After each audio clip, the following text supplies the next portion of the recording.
Your internet school চ্যানেলে তোমাদের সকলকে স্বাগত। তো আজকে আমরা ক্লাস 8-এর রায়ান মার্টিন কোশ্চেন ব্যাংক অনুসারে মডেল সেট 1 এর কোশ্চেন অ্যান্সারগুলো সলিউশন করব। সলিউশনে যাওয়ার আগে তোমাদের বলে রাখি যে তোমাদের আগে যে কোশ্চেন প্যাটার্ন ছিল অর্থাৎ 25-70 সেটা পরিবর্তিত হয়ে 30-50-70 এ পরিণত হয়েছে। তো তোমাদের সেকেন্ড সামেটিভ হবে 50 নাম্বার। তো সেই অনুসারে দেখো এখানে একটা কোশ্চেনের প্যাটার্ন দেওয়া আছে, সেটা তোমরা দেখে নাও। তো চলে আসছি প্রথম প্রশ্নে। ফিজিক্যাল সায়েন্সের 1-এর 1 অনুঘটকের সক্রিয়তা বিভরে অপশান এ আয়তনের ওপর, অপশান বি ভরের ওপর, অপশান সি ক্ষেত্রফলের ওপর, অপশান ডি ঘনত্বের ওপর। তাহলে সঠিকটা হবে অপশান সি ক্ষেত্রফলের ওপর। তারপর 1-2 বরফের ওপরে এক বায়ুমণ্ডলীয় চাপের সমান পরিমাণ চাপ বাড়ালে বরফের গলনাঙ্ক প্রায় option A 0.003 degree Celsius, option B 0.005 degree Celsius, option C 0.0007 degree Celsius, option D 0.0009 degree Celsius কমে যায়। সঠিকটা হবে অপশান সি 0.0007 ডিগ্রি সেলসিয়াস কমে যায়। তারপর 1-3 হিমমিশ্র হল অপশান এ বরফ ও কর্পূরের মিশ্রণ, অপশান বি বরফ ও জলের মিশ্রণ, অপশান সি বরফ ও সোডার মিশ্রণ, অপশান ডি বরফ ও নুনের মিশ্রণ। সঠিকটা হবে অপশান ডি বরফ ও নুনের মিশ্রণ। তারপর 1-4 H2S+2 FeCl3, সেখান থেকে হচ্ছে S+2 FeCl2 + 2 HCl প্রদত্ত বিক্রিয়ার জারক পদার্থ কোনটি? Option A FeCl3, option B H2S, option C S, option D L। সঠিকটা হবে হচ্ছে অপশান বি H2S। 5-এ বলেছে জলের বাষ্পীভবনের লিনতাপ option A 80 calorie per gram, option B 180 calorie per gram, option C 100 calorie per gram, option D 537 calorie per gram. সঠিকটা হবে option D 537 calorie per gram. তারপর 1-6 সূর্য থেকে পৃথিবীতে তাপ আসে, অপশান এ পরিবহন, অপশান বি পরিচলন, অপশান সি বিকিরণ, option D বায়ুচলন পদ্ধতিতে। সঠিকটা হবে অপশান সি বিকিরণ পদ্ধতিতে। 1-7 অম্লায়িত জলে তড়িৎ বিশ্লেষণে অ্যানোডে উৎপন্ন হয়, option A oxygen, option B hydrogen, option C nitrogen, option D platinum. সঠিকটা হবে হচ্ছে অপশান এ অক্সিজেন। তারপর 1-8 প্রদত্ত কোনটি তড়িৎ বিশ্লেষ্য পদার্থ নয়? অপশান এ চিনি, option B NaCl, option C KOH, option D MgSO4। সঠিকটা হবে হচ্ছে অপশান এ চিনি। পর 1-9 বজ্রগর্ভ মেঘের নিচের দিকে থাকা আধান, অপশান এ ধনাত্মক, অপশান বি ঋণাত্মক, অপশান সি আধানবিহীন, অপশান ডি উভয়ই। সঠিকটা হবে হচ্ছে অপশান বি ঋণাত্মক। 2-1 কোন কোন ধাতু মিশিয়ে ফিউজ তার তৈরি করা হয়? তার সীসা ও টিন মিশিয়ে তৈরি করা হয়। 2 একটি সুপরিবাহী পদার্থের উদাহরণ দাও। উত্তরটা হবে তামা। তারপরে হচ্ছে 2-3 স্রাবাকারে ঝাঁঝালো গন্ধ গ্যাসের। উত্তরটা হচ্ছে NH3 অর্থাৎ অ্যামোনিয়া। তারপরে হচ্ছে 2-4 লিনতাপের সংজ্ঞা লেখো। ঘরের কোনো পদার্থের উষ্ণতা অপরিবর্তিত রেখে শুধুমাত্র অবস্থার পরিবর্তন ঘটাতে যে পরিমাণ তাপ প্রয়োগ বা অপসারণ করতে হয় তাকে ওই পদার্থের অবস্থান্তরের লিনতাপ বলা হয়। 5 মোর্চের সংকেত লেখো। মোর্চের সংকেত হচ্ছে 2Fe2O3 × XH2O। 6 ব্যাটারির ধনাত্মক প্রান্তের সঙ্গে যুক্ত তড়িৎদ্বারকে কি বলে?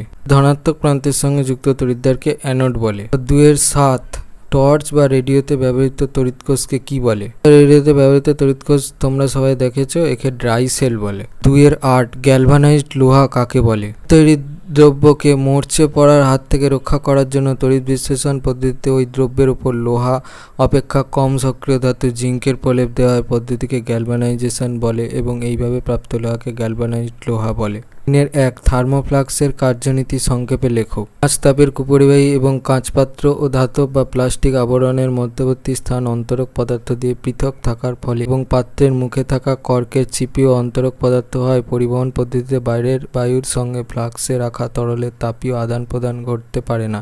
আবার কাঁচপাত্রের দুটি দেয়াল প্রায় বায়ুশূন্য থাকায় পরিবহন ও পরিচালন পদ্ধতিতে বাইরে থেকে তাপ ভেতরে যেতে বা ভেতর থেকে বাইরে আসতে পারে না। কাঁচের দেওয়াল দুটি মুখোমুখি অংশ পারদ বা রূপোর প্রলেপ লাগিয়ে চকচকে করা হয়, ফলে বিকিরণ পদ্ধতিতে তাপ সঞ্চালন ঘটার সময় মসৃণ পৃষ্ঠ থেকে বিকীর্ণ তাপ প্রতিফলিত হয়ে যায়, ফলে এই পদ্ধতিতে তাপ সঞ্চালনও ব্যাহত হয়।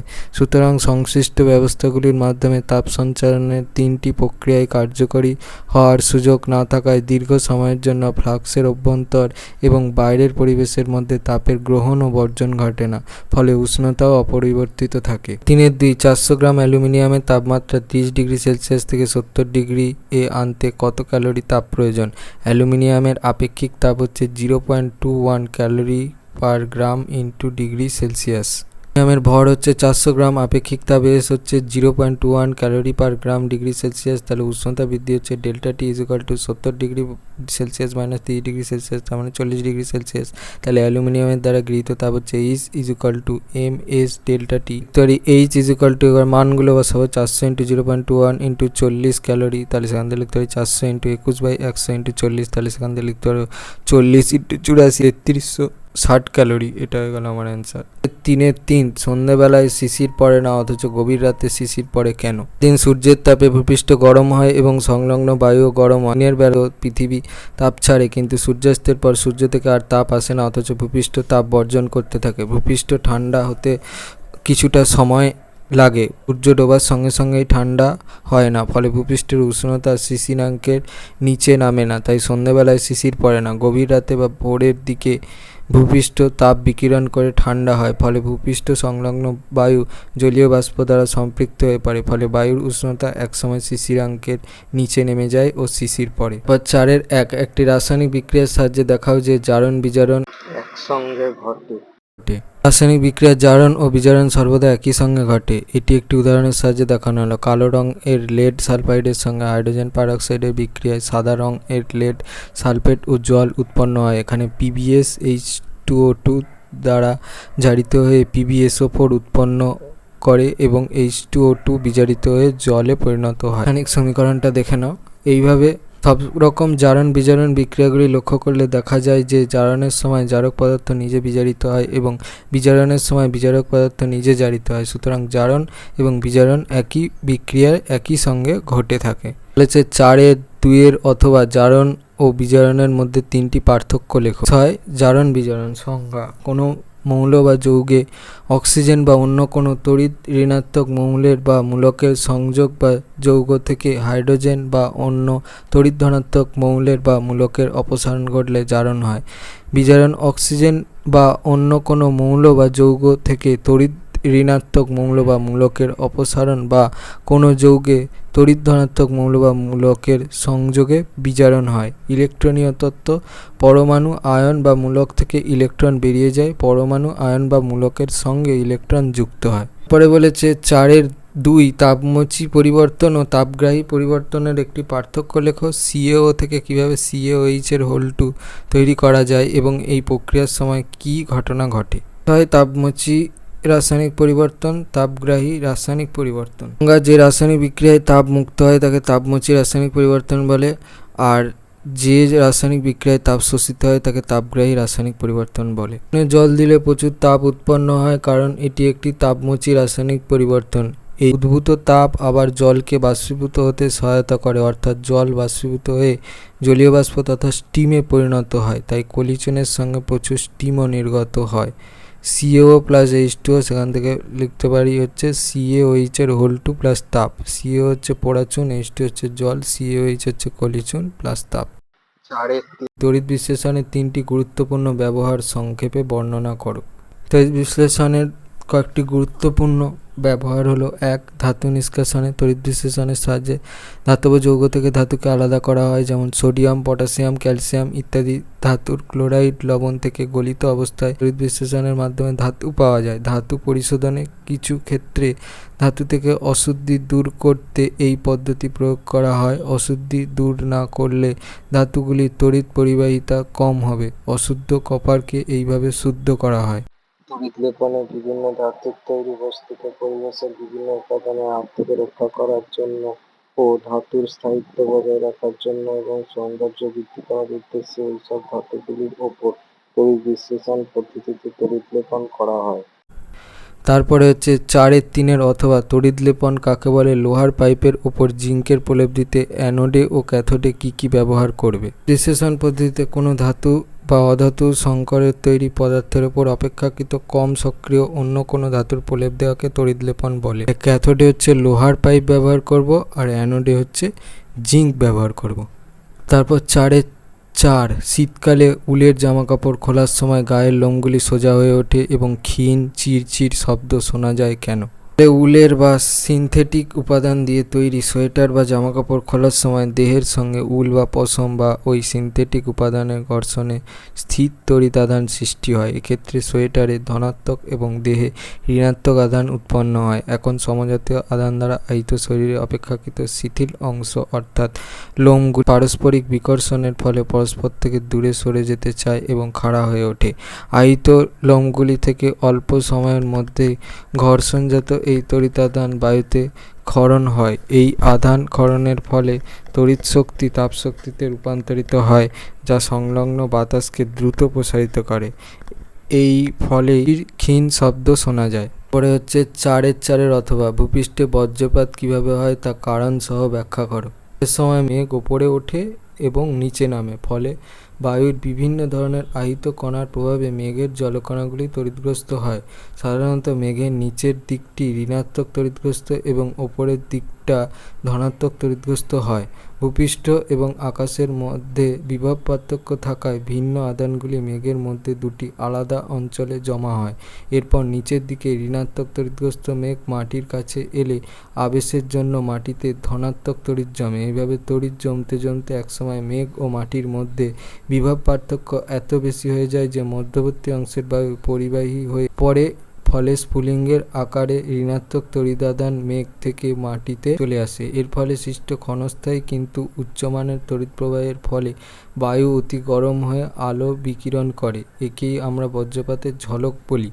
আবার এই অতি গরমে বায়ুতে সাময়িকভাবে যে শূন্যস্থান তৈরি হয় তা বায়ুতে প্রবল কম্পন তৈরি করে। এই জন্যই আমরা বজ্রপাতের সময় শব্দ শুনতে পাই। তবে ভূপৃষ্ঠে বজ্রপাত হয়। এই বজ্রপাত দুটি আলাদা মেঘের মধ্যে বা একই মেঘের বিভিন্ন অংশের মধ্যেও হতে পারে। পরে হচ্ছে 4-5 পারদ কি তড়িৎ বিশ্লেষ্য? যুক্তি দাও। সব বিশ্লেষ্যই তড়িৎ পরিবাহী, কিন্তু সব তড়িৎ পরিবাহী তড়িৎ বিশ্লেষ্য নয়। ব্যাখ্যা করো। একটা মৌলিক পদার্থ, এটি তরল ধাতু, তাই তাপ ও তড়িতের সুপরিবাহী। পারদ তার মধ্যস্থ মুক্ত ইলেকট্রনের সাহায্যে তড়িৎ পরিবহন করে। এটি তরল অবস্থায় থাকলেও আয়নে বিয়োজিত হয় না এবং তড়িৎ পরিবহনের ফলে এর কোনো রাসায়নিক পরিবর্তন ঘটে না, শুধু উষ্ণতা বাড়ে। তাই পারদ তরল অবস্থায় তড়িৎ পরিবহন করলেও এটি তড়িৎ বিশ্লেষ্য নয়। বিশ্লেষ্য পদার্থ মাত্রই তড়িৎ পরিবহন করে এবং তড়িৎ পরিবহনের সময় রাসায়নিক পরিবর্তন ঘটে, নতুন ধর্মবিশিষ্ট পদার্থ উৎপন্ন করে। আবার সকল তড়িৎ পরিবাহী পদার্থই তড়িৎ পরিবহনে সক্ষম, কিন্তু ধাতব পরিবাহীগুলি তড়িৎ পরিবহন করে ইলেকট্রনের মাধ্যমে এবং তড়িৎ পরিবহনের ফলে এদের কোনো প্রকার রাসায়নিক পরিবর্তন ঘটে না। তাই সব তড়িৎ পরিবাহীকে তড়িৎ বিশ্লেষ্য বলা যায় না, কিন্তু সব তড়িৎ বিশ্লেষ্য পদার্থই তড়িৎ পরিবহন করে, অর্থাৎ তড়িৎ পরিবাহী। পর 4-5 অথবা এলইডি কি? ভিজে হাতে বা খালি পায়ে ভিজে মাটিতে দাঁড়িয়ে ইলেকট্রিকের সুইচে হাত দেওয়া বিপজ্জনক কেন? এলইডি হলো বিশেষ এক ধরনের ইলেকট্রনিক উপকরণ, অর্ধপরিবাহী, যা তড়িৎ শক্তিকে সরাসরি দৃশ্যমান আলোক শক্তিতে রূপান্তরিত করতে পারে। সাধারণত এগুলি গ্যালিয়াম আর্সেনাইড, ইন্ডিয়াম ফসফাইড ইত্যাদি অর্ধপরিবাহী উপাদান দ্বারা গঠিত হয়। দৃশ্যমান এলইডিগুলি সাধারণত লাল, নীল, সবুজ ও কমলা এই 4টি রঙের পাওয়া যায়। হাতে বা খালি পায়ে ভিজে মেঝেতে দাঁড়িয়ে ইলেকট্রিকের সুইচে হাত দেওয়া বিপজ্জনক, কারণ বিশুদ্ধ জল পরিবাহী হলেও পানীয় জল বা যে কোনো উৎস থেকে পাওয়া জলে একাধিক খনিজ পদার্থ, লবণ বা ধাতব যৌগ মিশে থাকে, যা জলকে তড়িতের পরিবাহী করে তোলে, ফলে ইলেকট্রিক শক লাগার সম্ভাবনা থাকে। চলে আসছি লাইফ সায়েন্সের 1-1। ফ্ল্যাভিভাইরাস কোন রোগের জীবাণু? Option A plague, option B malaria, option C dengue, option D polio. সঠিকটা হচ্ছে অপশান সি ডেঙ্গি। তারপর 2 বলেছে ডটস প্রদত্ত কোন রোগের চিকিৎসা পদ্ধতি? অপশান এ যক্ষা, option B flu, option C কালাজ্বর, অপশান ডি স্মল পক্স বা গুটি বসন্ত। সঠিকটা হচ্ছে অপশান এ যক্ষা। তারপর 1-3 রত্না প্রদত্ত কোন জাতীয় ধান? অপশান এ জলদিজাত, অপশান বি মাঝারিজাত, অপশান সি নাভিজাত, অপশান ডি একটিও নয়। সঠিকটা হচ্ছে অপশান এ জলদিজাত। তারপর 1-4 কোন আম সবচেয়ে আগে পাকে? অপশান এ ঝুমকো ফজলি, অপশান বি গোলাপ খাস, অপশান সি ল্যাংড়া, অপশান ডি হিমসাগর। সঠিকটা হচ্ছে অপশান বি গোলাপ খাস। তারপর 1-5 চা এর মূল উপাদান হলো? Option A tannin, option B caffeine, option C reserpine, option D A ও বি উভয়ই। সঠিকটা হচ্ছে অপশান বি ক্যাফিন। তারপর 1-6 কাতলা মাছ পুকুরের যে স্তরে থাকে সেটি হলো? অপশান এ জলের ওপরের স্তর, অপশান বি মধ্যস্তর, অপশান সি নিচের স্তর, অপশান ডি জলের যে কোনো স্তর। সঠিকটা হচ্ছে অপশান এ জলের ওপরের স্তর। তারপর 1-7 প্রদত্ত কোনটি শ্রমিক মৌমাছির কাজ? অপশান এ ডিম পাড়া, অপশান বি প্রজননে অংশগ্রহণ করা, অপশান সি মৌচাক তৈরি করা, অপশান ডি কোনোটাই নয়। সঠিকটা হচ্ছে অপশান সি মৌচাক তৈরি করা। তারপরে 2-1 বলেছে বিসদৃশ্য শব্দটি বেছে লেকালচার, পশুপালন, পিসিকালচার, এগ্রিকালচার। বিসদৃশ্যটা হচ্ছে এপিকালচার। তারপর 2 বলেছে লেগহর্ন হলো এক প্রকার ড্যাশ ব্রিড। উত্তরটা হচ্ছে লেইং ব্রিড। লেইং মানে হচ্ছে ডিম উৎপাদনকারী জাত। তারপর 2-3 বলেছে ডিম পোনা থেকে ধানি পোনা ড্যাশ পুড়ে তৈরি করা। উত্তরটা হচ্ছে আঁতুর। 1 বলেছে মেজর কার্প ও মাইনর কার্পের যে কোনো দুটি পার্থক্য লেখো। মেজর কার্প, মাইনর কার্প আকার, এরা আকারে বড়, মাইনর কার্প হচ্ছে এর আকারে ছোট। ওজন, এদের ওজন অনেক বেশি, প্রায় 4 থেকে 5 কেজি পর্যন্ত হয়। আর মাইনর কার্প হচ্ছে এদের ওজন কম থাকে, প্রায় 500 গ্রামের মতো হয়। 3-2 মধুর উপাদানগুলির নাম লেখো। মধুর পুষ্টিগুণ, মধুতে প্রচুর পরিমাণে গ্লুকোজ ও ফ্রুক্টোজ নামে শর্করা থাকে। এছাড়া মধুতে লেভুলোজ, ডেক্সটোজ প্রভৃতি শর্করাজাত পদার্থ পাওয়া যায়। মধুতে কিছু অপরিহার্য অ্যামাইনো অ্যাসিড ও বিভিন্ন খনিজ পদার্থ যেমন Na, K, Ca, Fe, Mgp প্রভৃতি উপস্থিত থাকে। মধুতে প্রচুর পরিমাণে ভিটামিন A ও B কমপ্লেক্স থাকে। এত কিছু উপাদান মধুতে একসঙ্গে থাকে বলে মধুকে পুষ্টিকর খাদ্য বলে বিবেচনা করা হয়। তারপরে হচ্ছে 3-3 স্টক ও সিয়ন কি? আটি থেকে তৈরি করা চারা গাছকে স্টক বলে, আর উন্নত জাতের আম গাছ এর শাখাকে বলা হচ্ছে সিয়ন। 3-4 কলেরা ও ম্যালেরিয়ার জীবাণুর বিজ্ঞানসম্মত নাম লেখো। কলেরার জীবাণুর বিজ্ঞানসম্মত নাম হচ্ছে ভিব্রিও কলেরি, CHOLERAE। আর ম্যালেরিয়ার জীবাণুর বিজ্ঞানসম্মত নাম হচ্ছে প্লাজমোডিয়াম ভাইভ্যাক্স, PLASMODIUM VIEAX। 1 জৈব সার রাসায়নিক সার অপেক্ষা উৎকৃষ্ট কেন? জৈব সার অজৈব সারের চেয়ে ভালো, কারণ জৈব সার মাটির জল শোষণ ও জল ধারণ ক্ষমতা বৃদ্ধি করে। সার মাটিকে রন্ধ্রযুক্ত করে, ফলে মাটির গভীরে সহজেই আলো, বায়ু প্রভৃতি প্রবেশ করে ও মাটি উর্বর হয়ে ওঠে। জৈব সার মাটিতে থাকা উপকারী অণুজীবের সংখ্যা ও তাদের কার্যক্ষমতা বাড়িয়ে দেয়। জৈব সার মাটিতে দ্রুত মিশে যায়, ফলে এটি কখনোই মাটির স্বাভাবিক গঠন ও কার্যক্ষমতা নষ্ট করে না। জৈব সার পরিবেশ বান্ধব হয়, কখনোই বায়ু দূষণ বা জলদূষণ ঘটায় না। তারপরে বলেছে 4-2 ডিপ লিটার পদ্ধতি কাকে বলে? ব্যাটারি খাঁচায় কেন মুরগিদের রাখা হয়? ঘরে মেঝেতে ব্লিচিং পাউডার ও চুন ছড়িয়ে তার উপর বিচালি, কাঠের গুঁড়ো, শুকনো পাতা ইত্যাদি দিয়ে প্রায় 8 থেকে 12 ইঞ্চি পুরো আস্তরণ তৈরি করা হয়। একে ডিপ লিটার বা গভীর তৃণসজ্জা বলে। এটি 10 থেকে 15 সেমি পুরু হয়। প্রতিপালন শুরু হলে ওই লিটারে মুরগির মল ভালোভাবে মিশে গেলে পুরনো লিটারের ওপর আবার নতুন করে 5 সেমি পুরু লিটার বা বেড পাতা হয়।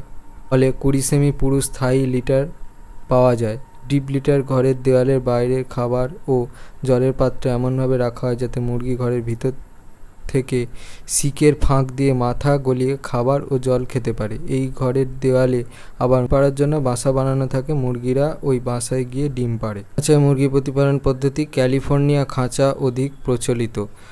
1 প্রতিটি মুরগির জন্য পৃথক খাঁচার 17 ইঞ্চি × 16 ইঞ্চি × 14 ইঞ্চি ব্যবস্থা থাকে, যাকে ব্যাটারি খাঁচা বা লেইং কেজ বলে। প্রতিটি খাঁচা লম্বা 24 ইঞ্চি, চওড়ায় 18 ইঞ্চি এবং উচ্চতায় 20 ইঞ্চি মাপের হয়। এই রকম অনেকগুলি খাঁচা সারিবদ্ধভাবে সাজানো থাকে। মেঝের পেছন থেকে সামনের দিকে ঢালু থাকে, ফলে মুরগি ডিম পারলে তা গড়িয়ে খাঁচার বাইরে প্রবর্ধিত খাঁজে এসে জমা হয়। খাঁচার বাইরে জল ও খাদ্যের পাত্র যুক্ত থাকে। খাঁচার নিচে মুরগিদের মল সংগ্রহের পাত্র থাকে। এই খাঁচায় মুরগিরা বেশি নড়াচড়া করতে পারে না, ফলে এই পদ্ধতিতে প্রতিপালিত মুরগিগুলি বেশি পরিমাণে মাংস উৎপাদনে সক্ষম। 3 শস্য আবর্তন কাকে বলে? এর গুরুত্ব কী? পাওয়া পুষ্টি উপাদানের চাহিদা বিভিন্ন উদ্ভিদের ক্ষেত্রে বিভিন্ন রকম। একই জমিতে ক্রমাগত একই উদ্ভিদের চাষ করে গেলে এই উদ্ভিদের প্রয়োজনীয় পুষ্টি উপাদানগুলো মাটি থেকে ক্রমশ ফুরিয়ে যায়। তাই অনেক সময় দুটো চাষের মাঝে একবার সিম্বিগোত্রীয় উদ্ভিদ যেমন মটর, বিন, ছোলা বা ডালের চাষ হয়। এই ধরনের উদ্ভিদের মূলে বাসা বাঁধে রাইজোবিয়াম নামে এক ধরনের মিথজীবী ব্যাকটেরিয়া। গাছ থেকে সরাসরি নাইট্রোজেন গ্রহণ করতে পারে না। এই ব্যাকটেরিয়া পরিবেশ থেকে নাইট্রোজেন গ্রহণ করে উদ্ভিদের ব্যবহারযোগ্য নাইট্রোজেন যৌগে পরিবর্তিত করে উদ্ভিদদের দেয়। এই নাইট্রোজেনের যৌগগুলি উদ্ভিদের ব্যবহারের পরে বাকিটা মাটিতে রয়ে যায়। তাই সিম্বিগোত্রীয় উদ্ভিদের ফসল তোলার পরেও মাটিতে যথেষ্ট নাইট্রোজেন থাকে। এরপরে ধান, গম, ভুট্টা জাতীয় ফসল চাষ করলে এই উদ্ভিদরা মাটি থেকে প্রচুর পরিমাণে নাইট্রোজেন যৌগ গ্রহণ করতে করতে পারে। তাই এই ধরনের ফসল একবার চাষ করে মাঝে একবার সিম্বিগোত্রীয় উদ্ভিদের চাষ করলে মাটি আবার তার হারানো নাইট্রোজেন যৌগ ফিরে পায়। একই ফসল বারবার চাষ না করে মাঝে একবার অন্য ধরনের ফসল বিশেষত সিম্বিগোত্রীয় উদ্ভিদ চাষ করা, এটাই হলো শস্য আবর্তন। ভিডিওটা ভালো লেগে থাকে তাহলে ভিডিওটাকে অবশ্যই লাইক করে দিও এবং আমাদের চ্যানেলটাকে অবশ্যই সাবস্ক্রাইব করে দিও। এই ধরনের ভিডিও নোটিফিকেশান জলদি পেতে হলে আমাদের চ্যানেলটাকে সাবস্ক্রাইব করার পাশাপাশি পাশে থাকা বেল আইকনে গিয়ে অবশ্যই ক্লিক করে দিও, যাতে করে ভিডিও আপলোড হওয়ার সাথে সাথে তোমরা তার নোটিফিকেশান পেয়ে যাও। আর দেখবে ভিডিওর ডিসক্রিপশানে আমাদের টেলিগ্রাম এবং হোয়াটসঅ্যাপ গ্রুপের লিঙ্ক দেওয়া আছে, সেখানে তোমরা জলদি জয়েন হয়ে যাও। এই সমস্ত কোশ্চেন অ্যান্সার সলভেশনের পিডিএফ এবং অন্যান্য সাজেশনের ফ্রি পিডিএফগুলো কালেকশন করার জন্য। তো আজকের মতো ভিডিওটা এই পর্যন্ত, দেখা হচ্ছে পরবর্তী ভিডিওতে।